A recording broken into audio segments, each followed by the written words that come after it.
Shane, we are live. It is Wednesday, February 5th, 2025. This is Manic and Chill with my co-host with the new Twitter handle as he adequately changed for the show. Shane says FF. Let's just get the story behind that, Shane. We know you needed a new handle, but before we get into the topic, which is going to be fun, and we have some questions from our community as well. Shane says FF. You could have changed it to that 5 years ago. Yeah. But you've arrived at it today. And I actually was a little sad because mine is FFB. And I can't take off the B, even though it probably should. But your Shane says FF. So tell me about it. You definitely could take off the B if you want to. It's my Twitter handle for the last 10 years. So, like, taking it off would make no sense. But I could. You know what I mean? Like, most people just have FF. You could tell when I made this, I wasn't up with the fantasy football abbreviation lingo because nobody else says FFB. No, fantasy football. Yeah, no. I mean, it's not a really big story. It's just felt like it was time to retire that name. You know, it's a fun name, but you know, sometimes people don't take you as serious when your handle's fun, right?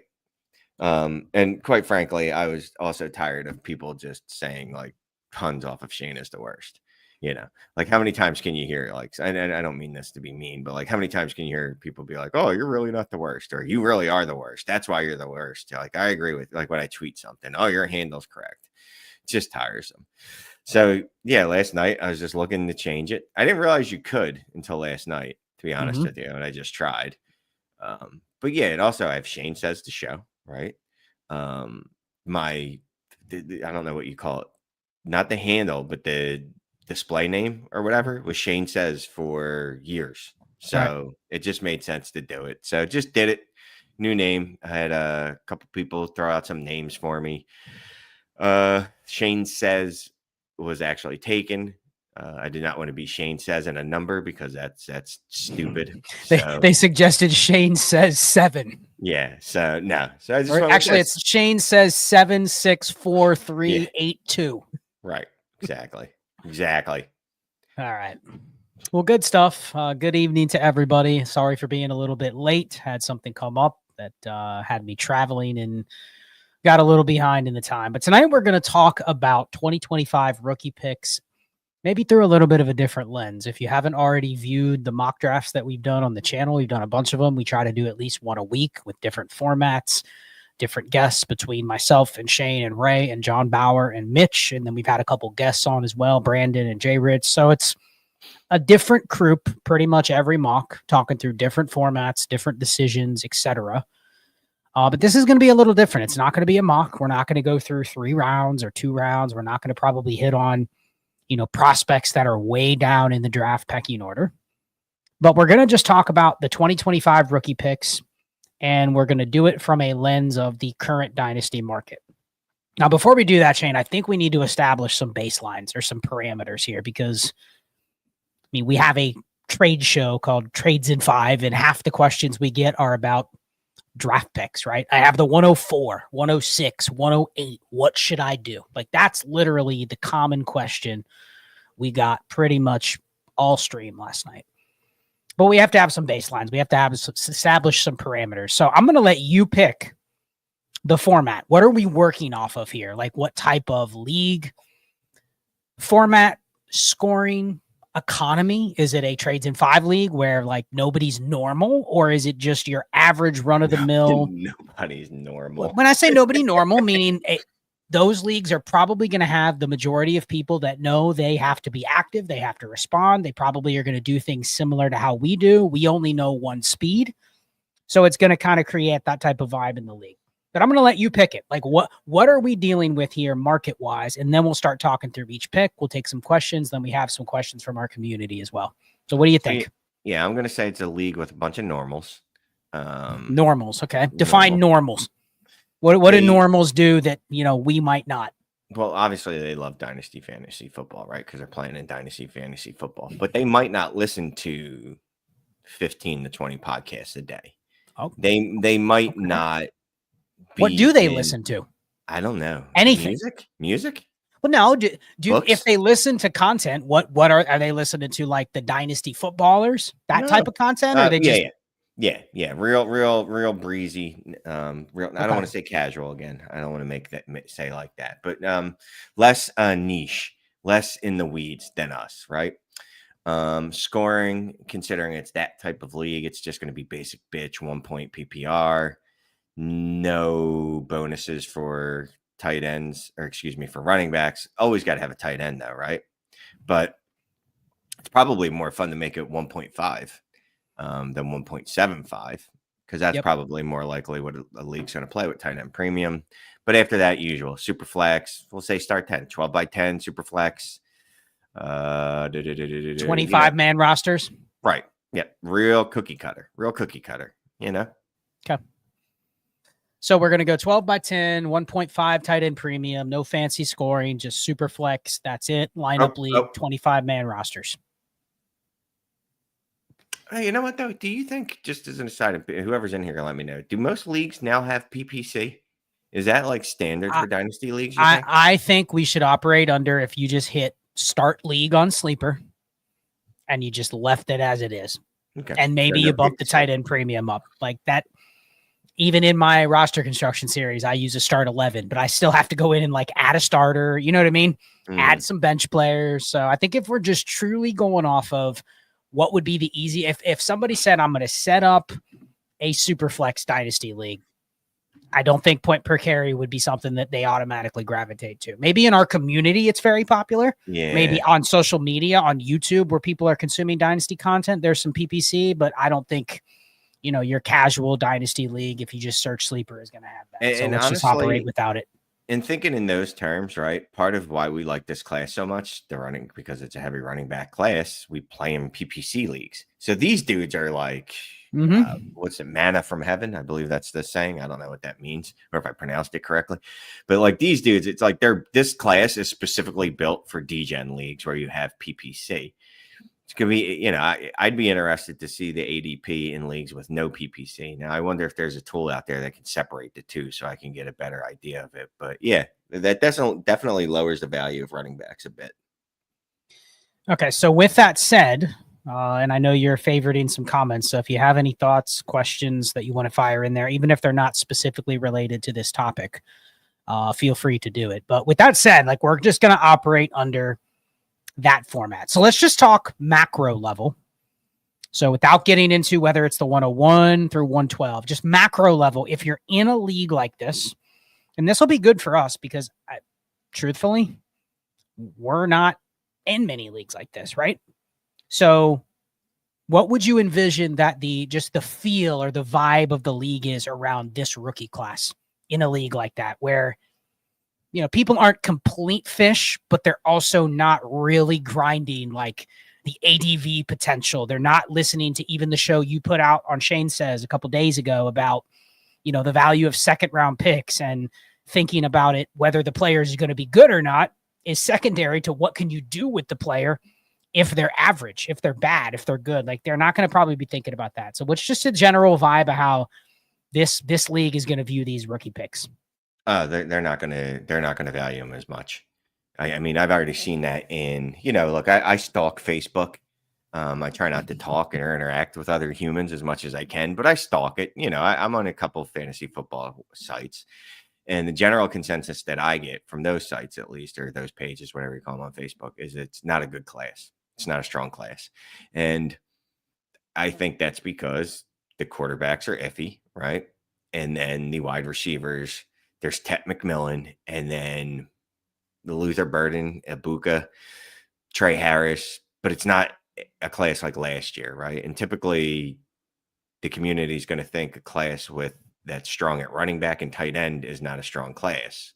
Even if I'd say that this class, obviously not at the high end, but it could rival last year for the number of viable starters. Obviously, most likely we're not going to see a Malik Neighbors and BTJ and the quarterbacks.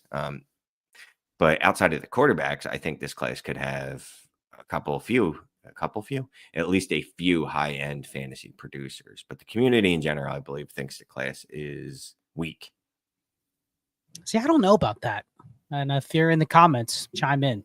Yeah. I think in the type of league that we've set up here, just a 12 by 10, 25-man rosters, PPR only, 1.5 tight end premium. I actually think those people are more likely to be playing the name cachet game, especially at running backs, than they are looking at the positional value of, are the quarterbacks good or not? You know what I mean? It kind of feels like a strong running back class could actually feed into that type of economy where people are literally looking at it. I don't want to say much like a redraft league, but I think a lot of people may just look at it and say, you know what, like running backs are hard to get because of the league, and therefore this class actually might be a little more variable or a little more valuable for that reason. I don't know. Yeah, and then Austin Weekly states maybe a lot of reliable starters, not many cornerstone assets. And I honestly, I agree with that. I do think that because also, and we're part of not the problem, but just part of the what's the word I'm looking for? Part of that wave that said you build your rosters through wide receivers and quarterbacks, right? Not running backs. We didn't like running backs, right? They're all interchangeable pieces, which is even actually probably more so this year with all the running backs in the class that you could move around outside of like the top 6. But yeah, I think a lot of people feel that way because they don't feel you build around a running back. You go ahead and you build around wide receivers and quarterbacks. Don't you think, though, that a lot of that is pervasive because that's a lot of what people are talking about that consume our content and consume other content? Is that even true in some of these leagues where it's not like that? That they never have maybe been doing that, even though that might have been the way to do things the last couple of years. There have been plenty of running backs that have come out the last couple of years and been incredibly good. You know what I mean? Like, I just don't know if that's as much of a staple as it might be as in our community, especially from you and I. I mean, in last year was an outlier. That's another thing, is we're coming off a very strong year where running backs stayed healthy. Wide receivers didn't as much, and running backs slightly outproduced what they had in years past. Not a ton, but they did. So it was more likely that a league like that was won by a team that was probably rocking, Josh Jacobs in the flex and going, man, this is the way to go. You know what I mean? So the adjusted value on those types of assets, especially if you can forecast some of the running backs to jump right into those roles, I think it might be a little bit higher. But anyway, let's get to the exercise. We can make a hypothetical assertion on kind of what this league economy is going to look like. But let's just start talking about the picks in general. Where do you want to start? Do you want to start at the bottom, or do you want to start at the 101? I kind of feel like it might be better to start at the top of the draft, like at the top, meaning the 112. What do you think? Yeah, I like it. I like that. I like it. I actually have some thoughts on this. Well, obviously I have thoughts. That's why I do content. But yeah, I like the back end. Let's go back. All right. I want to put this up there. Fly Meat Wad. As Shane changed us, I didn't even notice that we were not on the same. We were not under the right banner. I am not Shane Manila. He is not Scott Connor. Thank you, Fly Meat Wad, for pointing that out. Yeah. All right. So let's start at the 112. Like the 112, the problem with all these picks at the back end is nobody really knows what they're going to get. So that's already a given. Like you can probably do a mock, you can project out what you're going to get. So let's kind of lump the 112 in with maybe where do you think the 112 and what other picks? What's the tier here that we're talking about? And then we could kind of go through each of those picks individually and talk about what the differences are. Would you say it's 109, 110, 111, 112? Where's it at for just the average person? Yeah, I'm just doing the math in my head, trying to say once we get to Judkins, is that a drop? Another drop? Yeah, 109, See, 110. You can't say that though, because nobody knows where you would put Judkins. I'm just doing math in my head. I'm sorry. So I'll say let's go 112. 110 through 112. Yep, 110 through 112. Because I think the last mock we had Shador Sanders and Tyler Warren going 108 and 109. Okay. So just right there, that can be the tier break. So these picks, let's assume that Agbuka is not taken. Let's assume that Travis Hunter is not taken. And I'm just putting some names that potentially could go in this range. How does the market value this range of picks? Is it need-based? Because right there, I just gave you some of those receivers, and there's probably going to be 3 or 4 receivers. You could put Matthew Golden in there. There's probably more receivers than running backs or quarterbacks here for sure. Maybe you could throw a few running backs in there, but it's going to be running back or receiver most likely, unless you want to take the QB3. So how do people value these picks? Like, what can you do with them right now, and what's the best way to go about it if you want to make a move today? I mean, yeah, I start off what I mean. Whenever I start off what I mean, it means I'm perplexed. It's a tough question, dude, because I bet Yeah, you a lot of us in this chat have numerous teams where we're sitting on these types of picks, and it's like, well, I'm just going to kind of wait to see what happens, but then you wait to see what happens, and then everybody values them how you value them, and then you didn't really make a bet with any potential to profit on anything. Right. I mean, obviously, I've talked about it before about wanting to move the 112 to a future class for any first. I haven't actually been very active in actually trying that outside of one league. That'd be the easiest move, right? Or at least the cleanest move. That would be the move that would make me happiest if I can do that. Outside of that, is that for all these picks? 10 through 12? You don't care any of those three? Would you?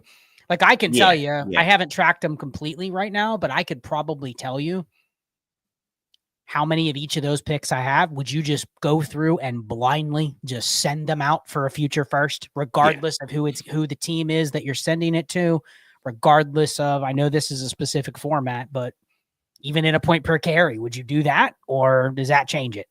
No, point per carry, it's going to change things because, look, I know you don't want me to do this. I'm just trying to think of some names in my head so I can get a feel for who's going to be there. So we're generally taking Warren went off the board. So we're looking at Ibuka. We're looking at who else? Let's go position by position, and I'll throw out some names, and you tell me kind of where you would be if it was this position and this pick. So we're talking 110 through 112. So are you taking like any of the top 20 quarterbacks? So even like Bryce Young, JJ McCarthy, Trevor Lawrence, Jared Goff, Dak Prescott, you taking all of those guys like quite easily over these picks? At least some of them. At least some of them.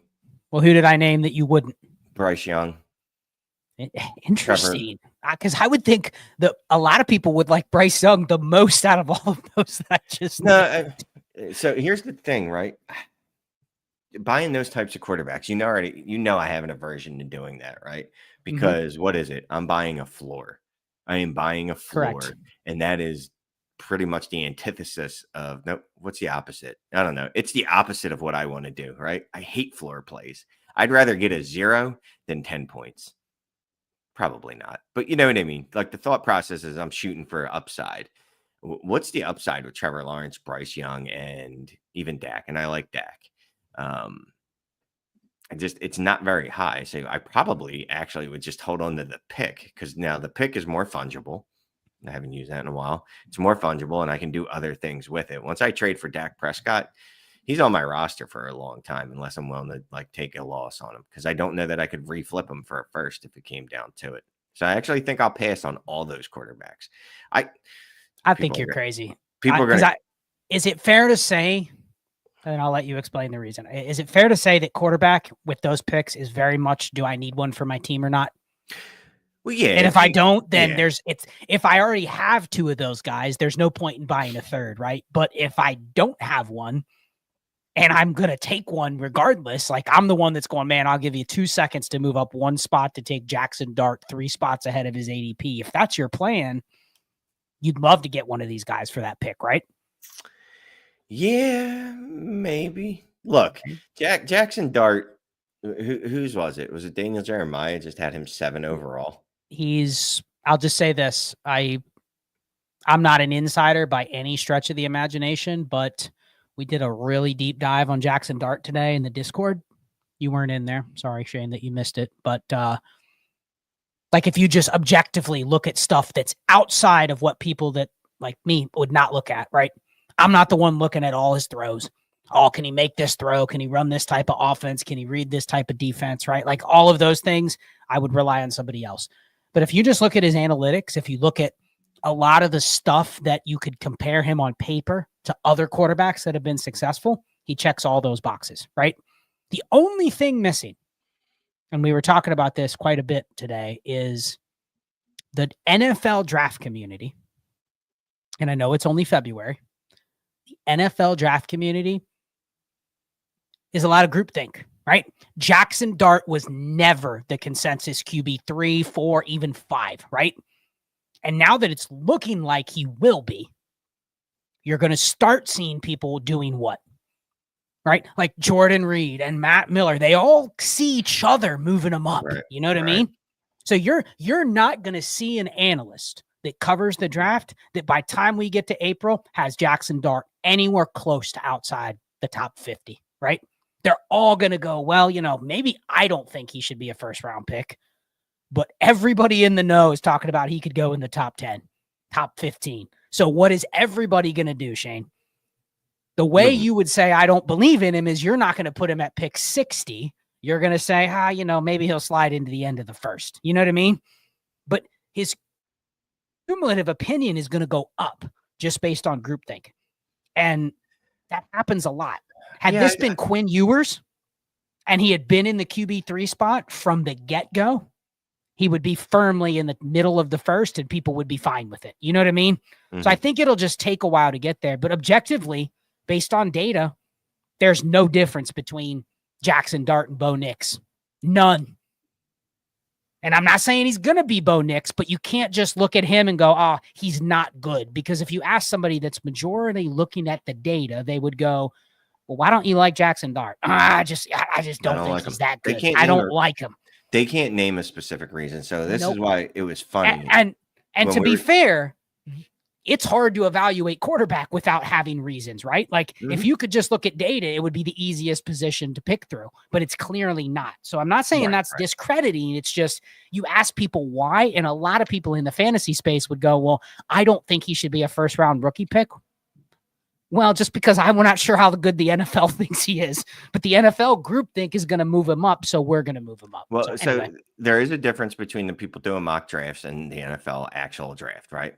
Mm-hmm. But some of these dudes are plugged in and they're taking that into account. I would think, right? I'm not talking about some rando on Bleacher Report that doesn't know anyone. You know what I mean? But like there's plugged in people that know shit that do mocks. And when they're telling you that Jackson Dart's going early in the first, it seems likely Jackson Dart is going early in the first. And it's funny, we did our very first mock we did, me, you, and Ray. I had Jackson Dart, I think, at like 112, and people crucified me. And I said, all right, you watch. He's going to be a first-round NFL draft pick. Like, I just know it. You know certain players get steam behind them. You can see it coming from a mile away with a player like Dart. So how high do we think Dart will go in a rookie draft? I do think it's probably dependent on your quarterback situation. If you don't have a quarter, or if you need a second quarterback, you've exhausted your options, right? Like Austin Weekly saying here, wrong question. Sorry. Austin's here saying, that's wild to pass on Dak for a third round QB. Let's just say you sent out a 110 for Dak and you couldn't get it. You know what I mean? Just that range. Trevor Lawrence denied. Bryce Young denied. I would think that you'd see Jackson Dart go in that range, if not earlier. Well, I think the better answer to the question about how high will Jackson Dart go in rookie drafts, it's my opinion today, and I'm going to ask the chat this. Jackson Dart will be a top 15 pick in the NFL draft. Where should he go in rookie drafts? You may think he sucks, but historically, that type of player shouldn't fall to the second, right? Like we even saw quarterbacks last year fall to the second, namely Penix, even Nix in some drafts. Mm-hmm. And both of those guys, if you have them today, you were fine spending the pick you paid last year, to the point where people will go, oh, that's a good deal to get a first round quarterback at the 112, right? So I think for these three picks, I don't even want to say it's Jackson Dart versus these QBs, but I do think he's a player that will either move into this range or even move above this range, and it'll push the value of these picks. So that's one angle where you could see these picks getting a little more valuable. So it's kind of my analysis. And, to your point, everybody go listen to Shane's show that he just did a couple days ago about second round picks. The question or the comment I wanted to hide or put up here was this one. I don't have faith any of these QBs will work out. Who cares? All you need is other people to think they will work out, right? All you need is them to have a stable job after a year, and you've been fine with the asset. Like Shane, real quick, before we move on to the next tier, how many receivers in last year's class that you might have considered taking over Bo Nix or Michael Penix? Do you regret taking those guys over? And let's assume Brian Thomas was always over those guys. Oh, so he was, yeah. It's McConkey, Coleman, Leggett, Pearsall. Do you regret any of those? Every but one McConkey? of those dudes. Every one of those but McConkey. Okay. Absolutely every one of those. So even if Penix ends up becoming Zach Wilson, you would have rather taken that than Keon Coleman, right? Yeah, but I'll say this. This is hindsight, though, right? So Nix came out. Obviously, yeah, let's work off Penix because Nix had such a great rookie season that anyone would take him over right now. Receivers. And you can even make the argument that Penix, even if he didn't play, would be in the same boat that he is right now. All you needed was that he's promised the job, right? And if he's promised the job, he will slot in above those rookie receivers or rookie running backs that are not just very good or great. Do you agree with that? Yeah. The quarterback that doesn't actively suck will slot above the skill players that played and were just average, right? Because Ricky Pearsall didn't suck. Keon Coleman didn't suck. But if you told me who would I rather have, Michael Penix or those guys, you're like, well, those guys are just kind of are what they are. You know what I mean? They're fine. Right. They're not bad, but I'd rather have the quarterback to play with this offseason. Right. So that's kind of how I see Dart. And I will say this, for years, we do this to ourselves where there's a quarterback that goes in the first round of the NFL draft and we go, I don't want that guy. And he ends up falling to 110 to 204, somewhere in that range where the Penix and Nix went last year. Daniel Jones back in the day. Daniel Jones didn't work out long term, but there was a time you easily could have gotten that back plus. It's just if there's not a standout skill player there, you are pretty much better served just to go QB there. If it's a first round pick, if Jackson Dart is a top 15 pick, like someone else said in here, if Dart goes in the top 15, I'm good after the OSU RBs. If Jackson Dart's a top 15 pick, if he's top 15 right now, Penix or Jackson Dart? Because it's not right now, because Dart. Of course all of us would take Michael Penix because we haven't seen Jackson Dart get drafted yet. You know what I mean? Dart's got more upside. But it's a debate, right? Yeah, it's a debate over, you could even put the QB3 ahead of Penix if you like Dart. So I think you really have to make the bet on what his draft capital is going to be. And if you buy into the push that he's going to push his way into the first round, because there's literally a clear runway for him to go because there's no competition for QB3. You know what I mean? There's none. So if you think the NFL is just going to draft another quarterback in the first anywhere, you probably got to mush him up into this range. Yeah. So, so this is an interesting range, like a lot of the picks here. And I think a lot of the picks here and in the second round are a lot of times need-based. But I say that because usually I need running backs, and what's the perfect type of player to draft in the second round is usually a running back, right? Usually you wouldn't think that you want wide receivers in the second round. You'd prefer the wide receivers that are in the first round, right? Although that's really probably about a 50-50 proposition either way. Perfect transition to that because we spent, 15 minutes talking about quarterbacks. I think receivers are a little bit easier. So right now, if you just take the late first, I'm using KTC, but that's just a baseline. If you just take the late 25 first, it is slotted in right next to guys like, I'll give you some names. You tell me who you'd prefer. Would you trade the 110 for Chris Olave?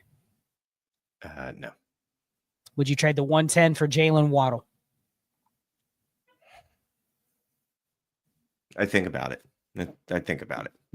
JMO. Fuck me with a hose. Yeah, there's a good chance that I'd rather have JMO than the 110. George Pickens? No. Okay. So these are probably, all those guys are right below the late first on KTC, but I think a lot of those, other than Olave, he's slightly ahead of it. But I'm guessing those are very much like kind of Shane's opinion based, because you said yes or no to some of them, and I think other people may literally pick the opposites. So no, it's definitely just a tier. That's the tier of type of receiver, and then it's preference.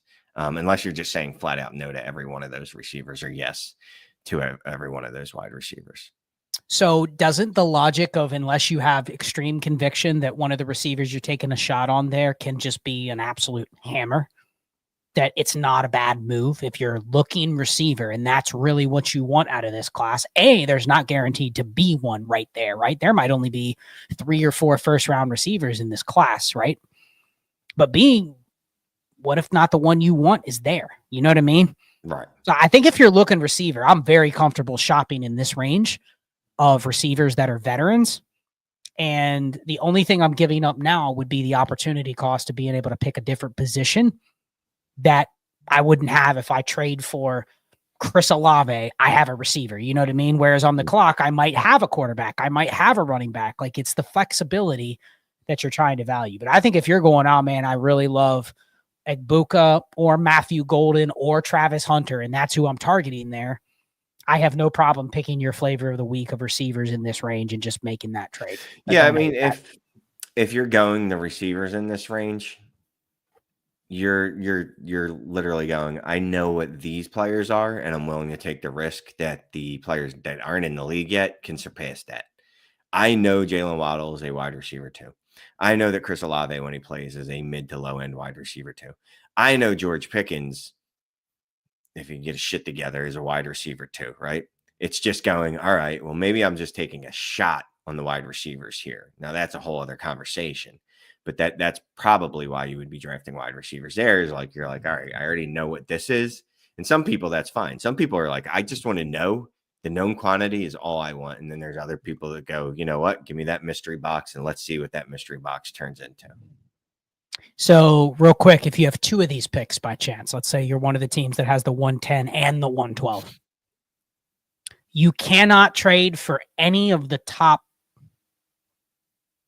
I'll go 13 receivers, 14 receivers, because I'm going to be a little tough on you here.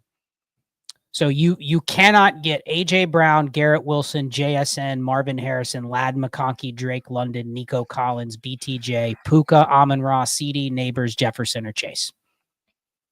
Are you giving 2 of these picks for the likes of Rome Odunze, Rashee Rice, those types? Like, where you could see a path to a top 12 receiver, but you're going to pay the 2 for 1. You're having to now forego the extreme flexibility. And maybe you could get a Marv. Maybe you could get somebody to give you a JSN or a Garrett Wilson. You know what I mean? But like, you're not going to the top 6 or 7 with these 2 late firsts. Would you give 2 of them up for even JSN, Garrett Wilson, that type? Yeah. I mean, I'd give those up easily for JSN, Garrett Wilson. Okay. That tier where it gets interesting for me is someone like Drake London, who's probably kind of in that tier. I mean, Drake London's Garrett Wilson and JSN. He's a whole tier above on KTC. But it's interesting though, because like, you have somebody like Xavier Worthy that's down a couple slots, right? You have somebody like Devontae Smith, who at his peak, or Chris Olave at his peak, like they weren't as good as like Ladd McConkey, but like cumulatively, they're not much different than Garrett Wilson. You know what I mean? Right. So it's interesting that there's a little bit of extra value there, but I'm just trying to test you on how many receivers you would give up the 2 firsts for, because you are foregoing a lot of flexibility there, right? You're giving up and a chance to do something different. Not for nothing, you're passing up 2 shots. Even if you just make the picks, you're like, I'm making 2 shots. You're giving up the chance at two of these players, at least one of them hitting, that being the hope.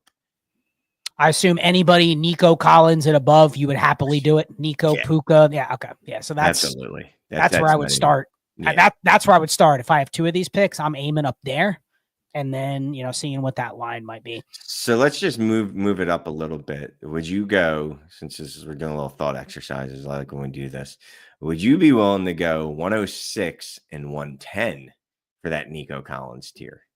Let's call it Nico Collins, Puka, and let's go to that next tier. Let's go to that that 10. What would you say, 106 to 109 tier? Yeah. I mean, if you're up in that range, if you're up in that top 8 to top 10, like that's a strong starting offer.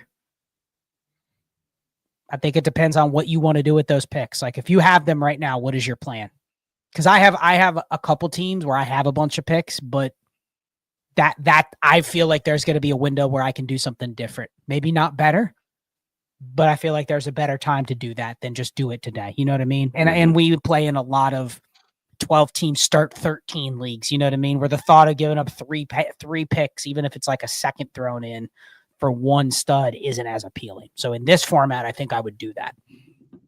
The 12 by 10. And that's obviously got to be higher end players, right? Because that's you're selling out obviously better picks. The flexibility you're giving up is the same because you're giving up 2 picks. It's just it's higher end flexibility, if that makes any sense whatsoever. What's the QB you would do that deal for? Would you do that deal for Caleb? No, I'm buying I'm fine with acquiring Caleb, trying to get him on my rosters, but not at the price of 2 firsts. You wouldn't do the 106 and 110 for Caleb? You'd give up the 106, right? Oh, come on. I'm thinking. Yeah, I'd give up the 106 for Caleb. So I'd probably, what's the 110? You would shit on the 110 in other trades. So I'd have to get something back. I got to get a late second back, and then I'm making the deal. Okay. So you have to feel like you got a little bit of I got something a touchy feel somewhere. Like you had to get something. Because, and this is going to sound asinine, but there's a chance that second round pick is just as good as that pick made at 110. Like it's not out of the realm of possibility. What if it's a mid third? Well, no, I don't want a third. What if that's all you're getting offered, Shane? Well, then we're not doing. We can't deal. I'm walking away from the table. I shouldn't have to pay 2 firsts for CJ Stroud or Caleb. And you know me, I get very stuck in the I shouldn't have to. These players should be on discount. And if I'm not getting that discount, well, then I'll move on. Drake May? Yeah, I like Drake May so much. I know that. I shouldn't even have asked you. How about Justin Herbert? Is he really that different than Caleb and Stroud? Yeah, but no. Okay. Yeah.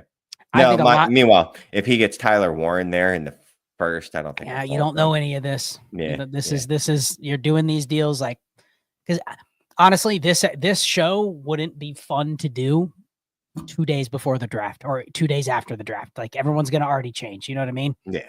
This is like what to do if I look at my league randomly on a Tuesday morning in February.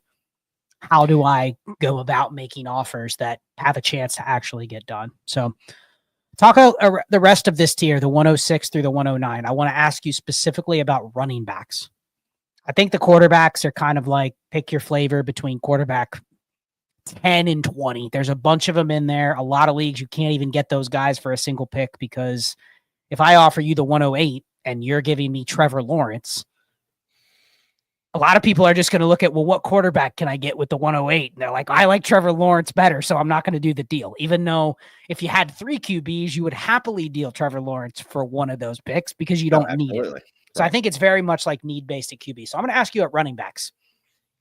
This 106 through 109, there's probably going to be RB 4, 5, 6 going in this range, depending on where the QBs go. Like, let's just say this is where Judkins, this is where Henderson, this is where maybe one of Caleb Johnson or Hampton goes if Warren or the quarterbacks jump up. Like veteran running backs. Are you even interested in discussing veteran running backs for these picks if they're not named Gibbs, Bijan, Achane, Breece Hall? Like, would you even trade the 107 for Bucky Irving? Well, yes, because then I could flip him for the 104 because the Bucky Hive is strong. Okay. So I would make that deal. Okay. Hey, is that the end of the tier, though? Are you trading the 106 for Saquon? Pending he doesn't blow his Achilles in the Super Bowl. I mean, yeah, you keep going. Are you trading a mid first for Saquon Barkley? He's going to come off a 425 touch season. No. Okay, so Shane basically has 5 running backs he's interested in. Yeah. Otherwise, he doesn't want to pay anything legitimate for them. Right. Jonathan Taylor, is he out? I'll give you the 109 for them. If we want to go back to the other tier, I'll give you the 109 for Saquon. I'll give you the 109 for JT. Taylor, you should probably want to give up the 6 for him, to be honest with you, after what he did last year. You should. He's I got mean, two the of end those of in his last bag year, he now. averaged like 40 points per game in the playoffs, and he has had a 21 point per game season. And he's probably on a team that the offense is going to be built around him entirely. So As you it just need should it to be yeah. good. Yeah. So yeah, I guess JT is. But if you're going to do that for JT, yeah, you do that for JT, and I know age doesn't matter really, but it does at running back. It does. Like Saquon's going to be 29, coming off a 400 and like you said, 25 touch season. Like he's already over 400. It's like 400. I forget. I just did the math the other day, but it's like significantly over 400. Like he's going to be well past 425. God willing, everything goes right on Sunday. So yeah, I do it for JT, but not for Barkley, not for Henry too. Same thing. So it's about 5 or 6 running backs that you'd even be interested in. And then after that, you'll just draft the ones that are there instead of trade for Kyron Williams or Josh Jacobs Okay. Yeah, exactly. Tight ends. Tyler Warren is gone. So whether it's the 106 or the 109, he's gone. And you can't get Laporta, McBride, or Bowers. Any interest in even discussing a trade for these picks, or is it just completely avoid tight ends entirely? I mean, yeah, I'm not comfortable drafting. Again, things will change, but I am not comfortable drafting Fannin right now in the first, or I guess Arroyo. Loveland. I don't know. I don't know. And here's the hypothetical situation. You have either the 106 through 109, doesn't matter, but Warren is gone, and Bowers, McBride, or Laporta are not available. So you can't add a bunch of shit to them to get them. You have to decide, I need a tight end. I want a tight end. I can get Hawkinson. I can get any of the older guys, Kittle, Andrews. You know what I mean? I can get my choice of Tucker Kraft, David Njoku. But you need a tight end. You want to trade for one. What do you do? Like, do you just say, I'll just draft Mason Taylor in the mid-second and just live with it, or what? Yes. So it's not, you're not even interested in trading this 106 through 109 in a tight end deal unless you can get a good one. 1.5. I'm not giving up this early of a pick for that level of tight end. I like Njoku. I like Evan Ingram. Dallas Goedert's grown on me during the playoffs because he's healthy, but I don't want to give up that much for them. Like a 109, would you do it for Kittle? Yeah, that I could see. So that's like one that you can live if you lose the Dynasty deal because he potentially could give you a top 3 season. Right. Honestly, Kittle, I'd be comfortable at a minimum going up to 107. At a minimum. Kittle is a difference maker, man. When he's on the field, he's a difference maker, and he was healthy all last year. So you know how our brains work. He was healthy last year, so he's going to continue to be healthy the rest of his career. Did it last year. It just must continue until infinity, right? Right. And then wasn't there a narrative about Kittle like, oh man, his body will never survive into his 30s, and now here he is at 32, just dominating. Yeah. He just needed to age into it. Okay, so let's move down to the tier. Then I want to get to some of these questions because we have about 15 minutes left, and I don't want to leave the crowd out entirely. Is there even a tier break between 102 and 105? Not that I know of. Like, there's positional choices that will be taken. Like, if you really want a quarterback, then they may or may not be there at 105. If you really want a tight end, they may or may not be there at 105. Like, feels like it's a big tier, though, right? Like, there's multiple running backs, a QB, and maybe a tight end you can choose from. It feels like the value is very similar between them. And a wide receiver in there. And a wide receiver. Like, you don't feel terrible if you have the 103 versus the 102 if you don't have an awesome or a dire need, right? No, absolutely not. And then this is the range too, where you also, I mean, you never really should do it, but definitely don't trade up to fill a need in a draft like this when the 102 through the 105 are all similarly useful to your roster, even if they are different positions. So it's curious because I've heard and I've seen some startups where like there's not rookie pick fever like there has been in the past, Shane. Like you get to the 3rd round of the startup and there's like the 102 is there. You know what I mean? The 103 is there. Like it doesn't. Years past, we were taking the top 3 picks in the damn top 15 of the entire startup, and that's just not the case with this class. Not saying they can't move up, but that feels like it's kind of tough to trade these picks for the typical premium value that you would want Because, like, let's just say, I don't know, what's the best player you could get on the open market for the 103, 104? Lad Like, McConkey, Bucky Irving. yeah, man.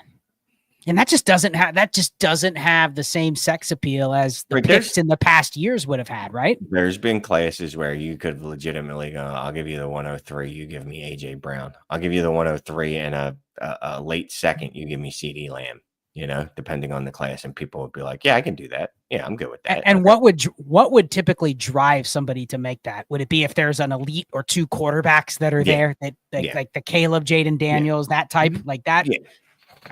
Like the class last year. I mean, it was just outside of running back, it was the perfect class, right? You had multiple quarterbacks and you had multiple high-end wide receivers. And I see some comments about, rookie fever will kick in and we'll get the combine. But, like, given that the strength of this class is running back, do you really think if we leave the combine and we go, damn, Shane, there's 5 running backs that are going to go in the top 60 picks of the NFL draft, is that going to change the value of these rookie picks? Like, let's move real quick to the 101. The 101 is a potentially generational running back that people are mocking as high as the top 5, top 10. What can you actually get for the 101, Shane, in a PPR league like this?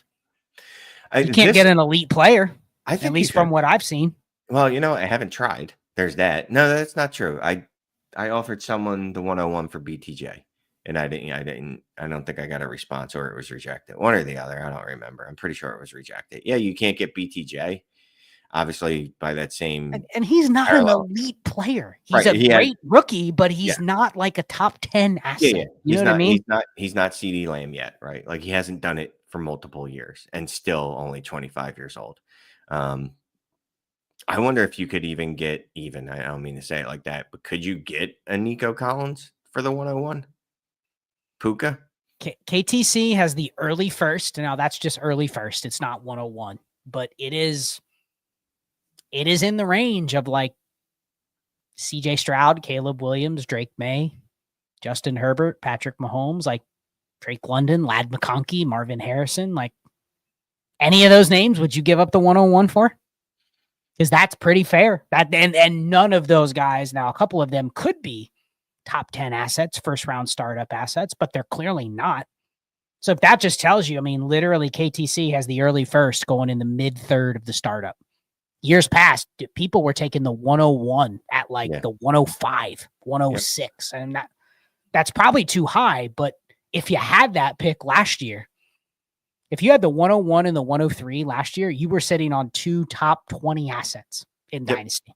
Now it's like there's been an overcorrection. So let's get to some questions. I know we probably could spend more time on that. It'll still be a topic to develop going forward. But what do you want to put up there? We got some questions, and we have a couple from our Discord as well. Wow, we've got this long one from the Discord, right? I'm going to try to paraphrase it as best I can. I put a banner in there. Is it the first one from JDIKX3? That one? Yeah, JDX. JDX. Okay. Yeah. So he says, and plug the Discord real quick. People that ask about where to find it. Yeah, so we have a Discord community. I think Scott put the link in the chat in the beginning. It'll also be in the description. In the description, yep. Yeah, DD Discord community, voice chats with Scott and Ray a lot. Me less frequently. It's a great community. You get drives to work with Shane where he jumps in his car and cusses people out in traffic while talking Dynasty. I mean, can you think of a better combination? Dynasty football Monday mornings, man, in the season, Friday and Monday and Fridays it was last year. And then, just exclusive access to us and the other content creators in DD fantasy football.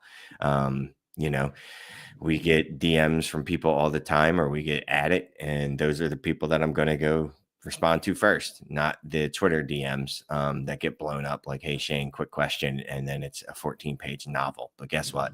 You do that in Discord, you're getting a thought out response. Yeah. Shane will get back to you. I mean, and it's also, there's a lot of like-minded people in there that I don't want to say like follow us, but they consume content. They're interested in the same stuff that we are. And so we have a lot of these real organic topical discussions. You know what I mean? Like you jump in there. I usually jump in there mid mornings and just hang out in there for a little while. There's usually somebody in there and it can go a couple hours, but we're terrible at selling. That's why we wanted to make sure we put that in there. The link is in the description. So if you're interested, hit us up. If you have any questions, there's a promo code. You can try it out for 50% off. We're going to be revamping War Tool as well. There's some things I want to do with it. So that's my baby right now to try to get that in a place where I can maybe do a little bit more from a teaching standpoint in terms of roster building and stuff. So look for that. And the Trinity tool. Oh, Trinity's just studly. Any question you needed about those receivers, should you buy DK Metcalf? Or, I mean, that's a ironclad proven tool that really can kind of give you insight as to how receivers are being used. Let's get to Jay Dick's question. So rookie pick market, I have multiple picks among my different leagues. So a portfolio player here, I'm assuming. Some of my teams are contenders and champs. Others are full rebuilds. I haven't had many offers for my picks yet and haven't really went out searching for deals because I feel like they might increase in value. What do you think about that before I continue? Do you think that's true? Just in general, they'll all increase in value, or does it depend on where they're at? Yeah, I mean, I think it's going to depend on where they're at. Because I was literally going to say, oh no, well, yeah, but up to the. So yes, it's weird because the 101 isn't going to increase in value. It is what it is, right? I can't imagine that gets bigger, but I can see 102 through 109 increasing in value. And then that 110, 11, 12 is kind of going to be the value that it is every year. There's going to be some people that really covet it. And then there's going to be other people that don't want anything to do with it. So sure, they'll increase in value. I think the better way is that they don't increase in value in terms of there's no guarantee that you can get more for the 109 today than you could in 4 weeks. What I think happens is what we really see is they increase in demand. More people have interest in the picks now. Doesn't mean they'll pay more, but they have more interest in going out. I'd like to take a shot at one of these picks in the middle to late part of the first. Today, there's a lot of people that aren't even interested in those picks, not because they're not going to be good, because they don't know what to do with it, which is why we kind of did this show. So I'll continue reading. What are your guys' thoughts on that? There we go. We answered that. Should I be holding or start searching for deals now? I feel like I have a good advantage having multiple picks where my league mates have none. Also, I really like the class, so I'm battling internally with making picks versus moving them. Hopefully, I understood the topic that you guys mentioned in the chat. Thanks for the content. Go Birds. Another disgusting Eagle fan that seemed to just attract to Shane all over these chats. There's just somebody saying go Birds all the time. But what are your thoughts on that second part where he says, should he be proactively making the deals? I mean, that's kind of why we did this show, but he says he's battling internally. Like he likes the class, and that can cause some bias where you're like, man, this 108 could be Travion Henderson. I don't want to trade that away because I love him. What are your thoughts? No, I mean, generally, I'm always looking. Well, first of all, yes, be the aggressor always because you want to set the terms, right? You don't want to be fighting from the defense. You don't want someone sending an offer to you and then all of a sudden you're at the disadvantage, whether you realize it or not. You are, unless it's just a bad trade offer on their part, which happens too. But most of the time, you're at a disadvantage. So you want to be the aggressor sending the offers. It's going to depend on my roster, right? Is Travion Henderson going to make a difference on a roster where I need 2 more legitimate wide receivers? My tight end is, I'm trying to think of someone, Dalton Kincaid. I have 1 elite quarterback and then 1 mech quarterback, right? Like, is Travion Henderson on his own going to lift that roster up? Probably not. So I'm probably looking like, can I do a 2-for with this deal? Like, is there a way to split this asset and get multiple picks? Try to be player agnostic, right? Because you don't want to get attached to any of these players so that you can think rationally and clearly like that. Like, look at your roster and go, I can afford to just go ahead and use this pick on a running back, even if I get an offer that's fair. Doesn't mean you have to do it, even if it's fair. You'd rather just take Hendo because you think he's a stud. Fine, but make sure your roster's built for that. I think the best time to take running back shots in the draft is when you have the roster where you're like, if this guy just becomes RB10, I'm happy with it. You know what I mean? Right. It's when you're saying, man, I really need Travion Henderson to be Jahmyr Gibbs. And that's what I'm investing in. Or that's what I'm needing for it to really help my team. I think it's just hard to hit on elite players. If it was easy, everybody would be able to identify who they are and aren't earlier than they do. But I don't think it's that hard to just look at where a guy's drafted and what his role could be and say, if I just pencil this guy in to be RB16, right? And what do you pay for that? Do you want to pay for a veteran, or do you want to take the gamble that maybe you get something more?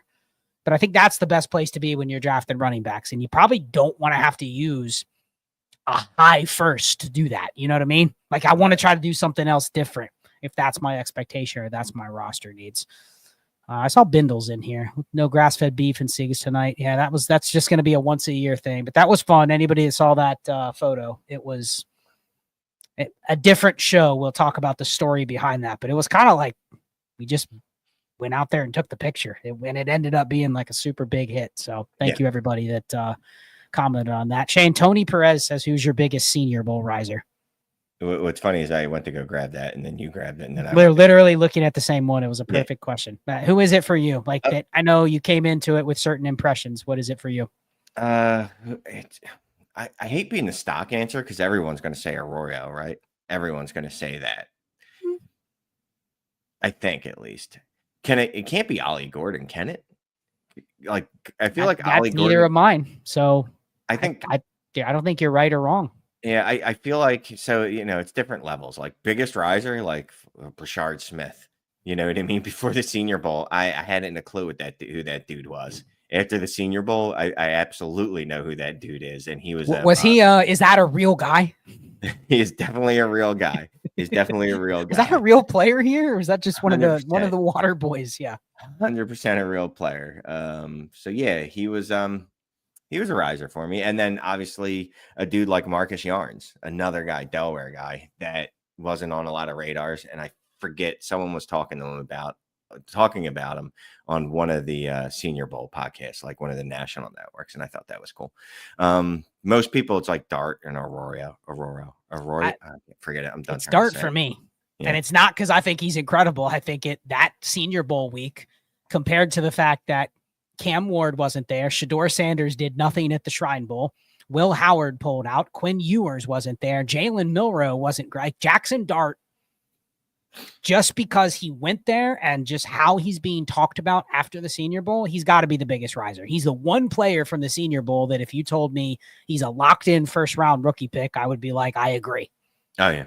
It's nobody else. There's not another player that was there that you're saying is a locked-in first-round pick, and there's very few that could even move into the first. But we were literally just talking about him going top 15 in the NFL draft, so he's got to be the biggest riser for me.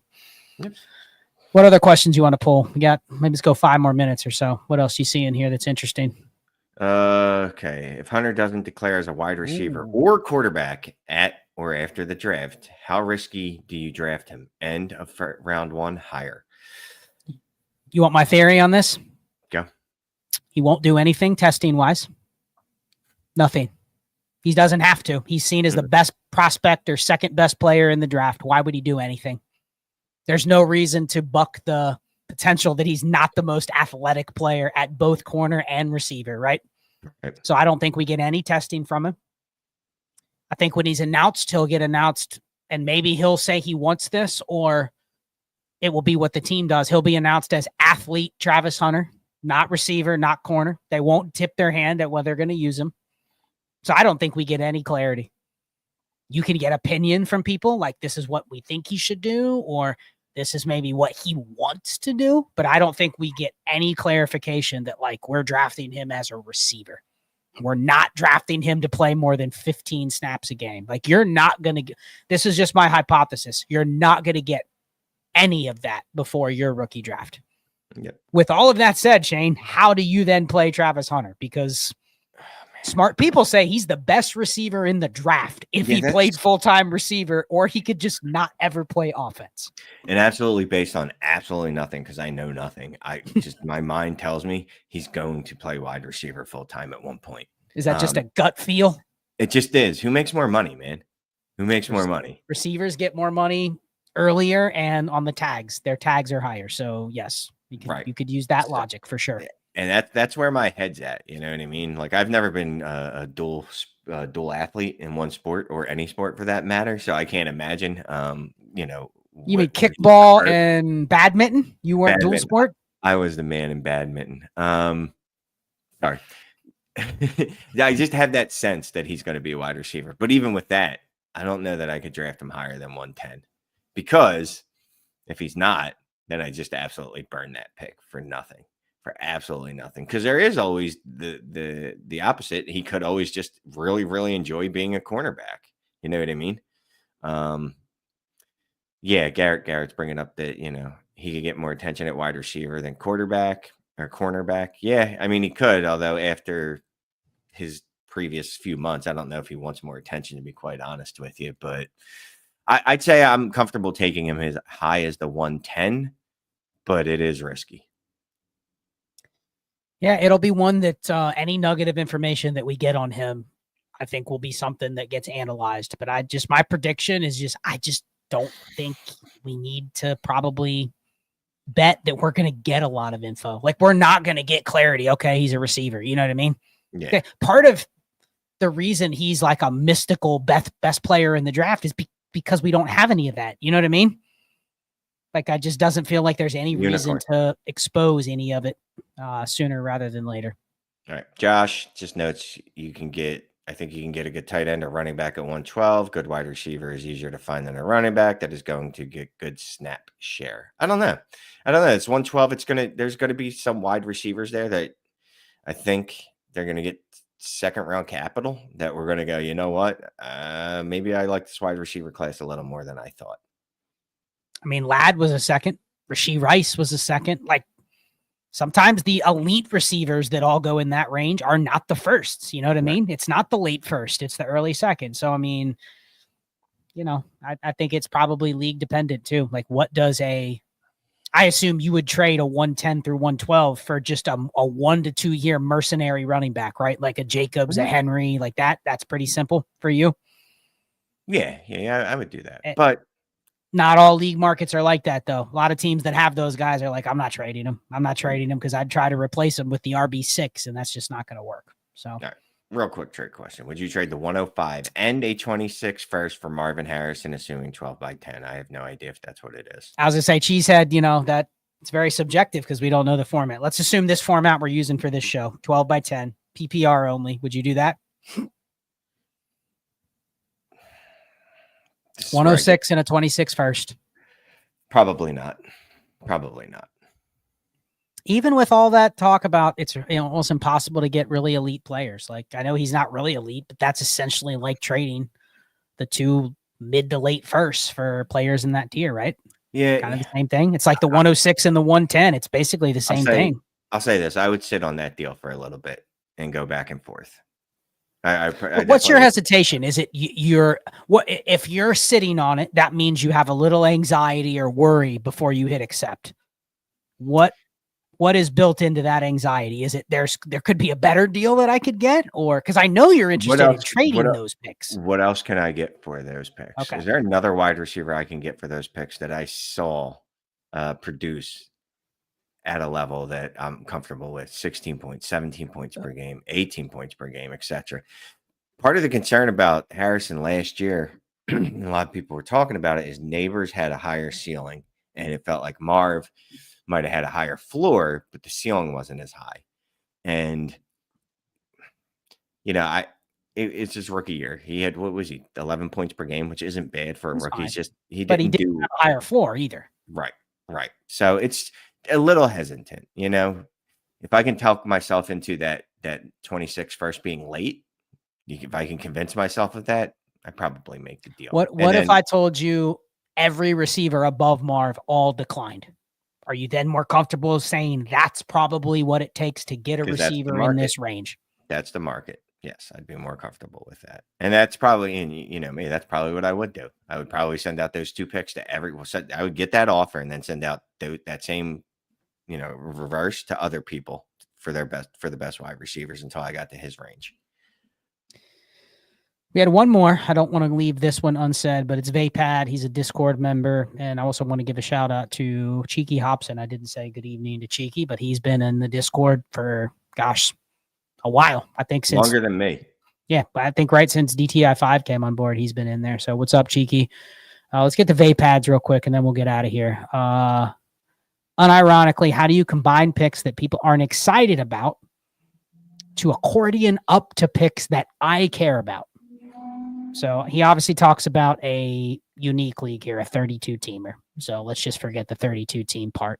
Yeah, but essentially, none of those picks are in the, like, I really, really value that pick. So none of those are in the top 5. So we kind of talked about this before, but let's just say you have 3 late firsts, but none of them are in the top 6. Like, what is your attack plan? Like, are you willing to just send out a bunch of deals and see what sticks if it gets what you're trying to accomplish? Or do you feel like you maybe have, someone asked earlier about controlling the draft. You definitely would control the second half of that board if you have 3 of the bottom 6 picks. I want to hold on though. I'd rather make those picks. Okay. Yeah. Now, if I can get to the 103 or 104, obviously that's a little different. We start getting below that, I'm probably just going to make the picks because there's going to be multiple players that I like in that range that I am going to be fine with. And there's not multiple players in the high end of this draft that we think are going to be flat out needle movers, right? Like the 101, obviously the 102, we're already in that, like, well, I don't know, like I like Tet, but like, what is he going to be? Like, can he be a top 6 wide receiver? Like we thought Harrison and Neighbors, top 10, you know what I mean? And that was the thought going into last year's draft. And I don't know that we have that feeling about Tet. Wouldn't you say a lot of teams that have these 3 or 4 later firsts, in this case, he had 6, but it's a 32 teamer. So it's probably equivalent of 3 or 4, right? 2. Well, 6 out of 32, 2 or 3. Let's say 2 or 3. Yeah. Teams that have, let's just say 3 firsts, most of them, they probably traded for him thinking they'd be higher, but they ended up with a couple later ones. Mm-hmm. They probably don't have the team, especially if they're in a little bit of a deeper league, like a start 11, start 12. They don't have the team where they're just like, I'm 1 player away. You know what I mean? Right. So I think if you're looking at it like I have these extra assets and I truly want to consolidate, then I don't think Shane would say don't overpay. But if you're not in that position, I think a lot of people overestimate the times that they're in that position where they're like, oh, I don't need 3 assets here. Like, let me trade 2 of these for, the Marvin Harrison deal, or even a player that's a little bit lower than that, because that's the best they think they can get. So, Shane, that's it. Any other questions or topics you wanted to hit on real quick before we get out of here? That is it for the evening. I appreciate everybody watching us. Appreciate your questions. If we didn't get to them, I apologize. Me and Scott do kind of get verbose sometimes. But more importantly, you can get that access all the time if you go ahead and join the DD Fantasy Football Discord community. Gets you access to the website with the War and Trinity tools, and as well as the Discord, where you get access to the voice chat, where Scott will talk to you all day in the voice chat. Ray will jump in there as well. And then once in a while, I'll be angry when I'm leaving work and I will jump in and we will talk as well. So definitely you should join that. We need to find Shane. We need to get him some hobbies that involve more driving, because then he would be in there more. It's usually like, Shane's on his way home from work. Let's jump in for an hour while he battles Philadelphia traffic and cusses at all the other drivers. Yeah. No, I was just going to say try the Discord, man. Like it's where we live. It's where we're at all day. There's some bonus content in there, but it's just a great community. So check it out. You get 50% off if you try it with the link in the description. A preview of next week. I haven't even told Shane this, but we're going to do a little bit of a new format. It's not going to be a roster review, but we are going to pick a lucky subscriber from the Discord. So if you're not in there, you're not eligible. But if you are, we're going to pick a roster in the Discord, Shane, that has a slew of rookie picks. I don't know how many, but one of us, and maybe we'll flip a coin. We probably have to pre-plan it for the first one, but one of us will pick for that team. So I'm going to hand you a roster. I'm going to tell you about the format. We can look at the war, etc. Talk a little strategy with that format. But then you're going to be tasked with, Shane, you're going to have the 104, the 106, the 110, the 203, the 206, the 209, whatever. I'm going to pick the rest of the draft. So I'm going to be like the antagonist that's just picking BPA or, trying to look at the teams real briefly and make selections. But then you're going to navigate an actual draft room. So it'll be a fun exercise to actually go through a person's team to see, because it's easy just to mock, but we never have the context of like the actual league, you know what I mean? Or the actual roster. So we're going to try that. It'll kind of be like a roster review, but it'll more be like a true league mock draft. And we'll pick a subscriber that has an interesting format with some picks that we can go through. So that's going to be the show next week, Jane. All right. Glad I told you live, right? So you're committed to it. Absolutely.